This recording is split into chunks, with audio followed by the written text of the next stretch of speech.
नमस्ते दोस्तों, मैं हूं मनीष। पिछले हफ्ते मेरे एक दोस्त केविन ने मुझसे पूछा कि मनीष, स्टॉक्स में इन्वेस्ट करने के लिए आखिर क्या चेक करना चाहिए। मैंने बिना ज़्यादा सोचे उसे एक पॉपुलर स्टॉक स्कैनर वेबसाइट के बारे में बता दिया। कुछ ही मिनटों बाद उसका रिप्लाई आया। उसने कहा, भाई यहाँ तो सिर्फ एक स्क्रीन पर 72 मैट्रिक्स है। यह सब देखकर मेरा दिमाग खराब हो रहा है। ये बहुत ओवरवेलमिंग है। मैं क्या करूँ, इतने सारे स्क्रीनर।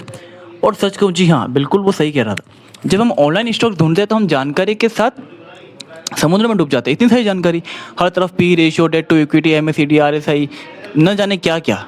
लेकिन अगर आप एक बिगिनर हैं तो आपको मैं इन 72 मैट्रिक्स के बजाय बहुत अच्छी चीज़ें बताऊंगा। जैसे कि आज की इस वीडियो में आपको मैं 6 स्टेप्स बताऊंगा जिसकी वजह से आप किसी भी शेयर को ढूंढ सकते हो और सर्च कर सकते हो। ठीक है, तो बिना देरी करे शुरू करते हैं। तो सबसे पहले स्टेप नंबर 1 आता है, जो समझो वो खरीदो। देखिए, वॉरेन बफेट का फेमस रूल है, कभी भी ऐसे बिजनेस में इन्वेस्ट मत करो जिसे तुम समझ ही नहीं पा रहे हो। दुनिया में हजारों स्टॉक्स हैं, लेकिन आपको वही कंपनी चुननी है जिसके प्रोडक्ट्स आप रोजाना इस्तेमाल करते हो। आप रोजाना क्या इस्तेमाल करते हो? एप्पल। लगभग हर घर में एप्पल डिवाइस मिल जाएगा, आईफोन, आईपैड, आईमैक। और आप एप्पल का स्टॉक खरीदते हो तो आपके उस प्रोडक्ट के बारे में पहले से पता है। आपको रिसर्च करने में आसानी होगी है, जरूरत भी नहीं है आपको। आप उसके ऑलरेडी कस्टमर हो। इंडिया में बात करूँ तो मैं टाटा मोटर, एचडीएफसी बैंक हो गया, आईटीसी हो गया, ये सब क्या है, आप इसके ऑलरेडी कस्टमर हैं। तो सबसे पहले अपने सर्कल के कंपटीशन के अंदर समझो कि आपका काम क्या है, आप किन शेयर को यूज़ कर रहे हो, उनको सुनो। उसके बाद जाओ स्टेप नंबर 2, बिजनेस की इकोनॉमिक्स को समझो। देखिए, बफेट कहते हैं कि स्टॉक खरीदना खेती बाड़ी करने जैसा है।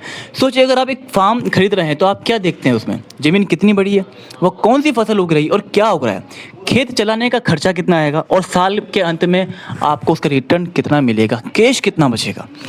स्टॉक मार्केट भी वैसा ही है।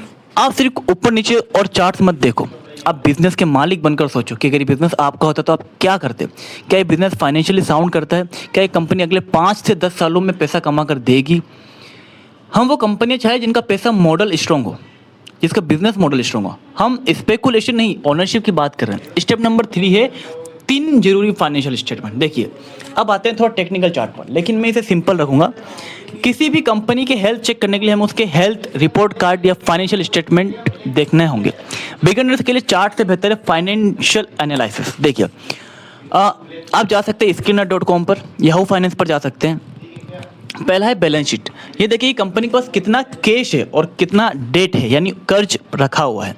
एक सिंपल रूल है, कंपनी के पास इतना कैश होना चाहिए कि अपने शॉर्ट टर्म उधार आसानी से चुका सके।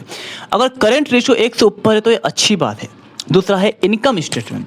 यहाँ देखिए कंपनी कितना रेवेन्यू, यानी कितनी कमाई कर रही है, और सबसे इंपॉर्टेंट कितनी उसकी अर्निंग चल रही है।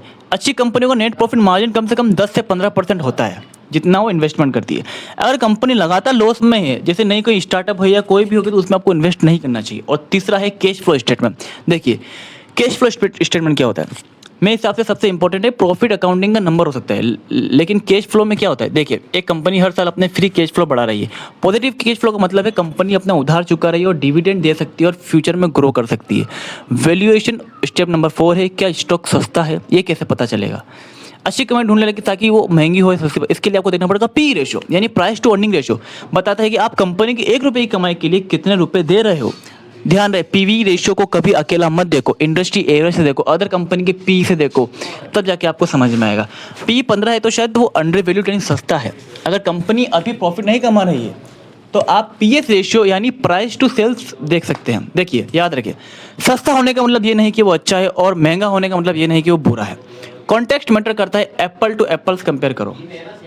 स्टेप नंबर 5, मैनेजमेंट टीम पर भरोसा। अब जैसे कि आप स्टॉक नहीं इंसानों पर इन्वेस्ट कर रहे हो, कंपनी ही इंसान चलाते हैं।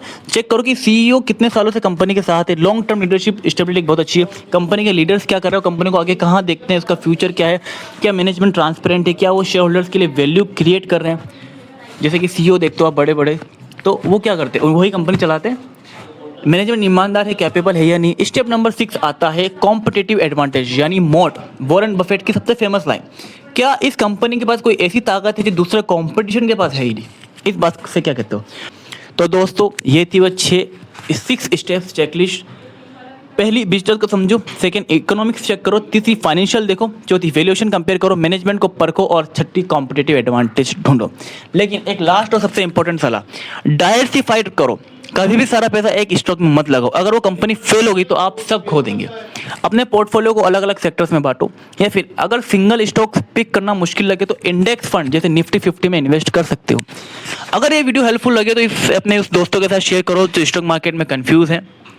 कमेंट सेक्शन में बताओ आप कौन सा स्टॉक एनालाइज करना चाहते हो, मैं अपने नेक्स्ट वीडियो में आपको बताऊंगा। सो मैं मनीष कोठारी, मिलते हैं अगले वीडियो में। अब तक सीखते रहो, इन्वेस्ट करते रहो। जय हिंद, जय भारत। Thank you.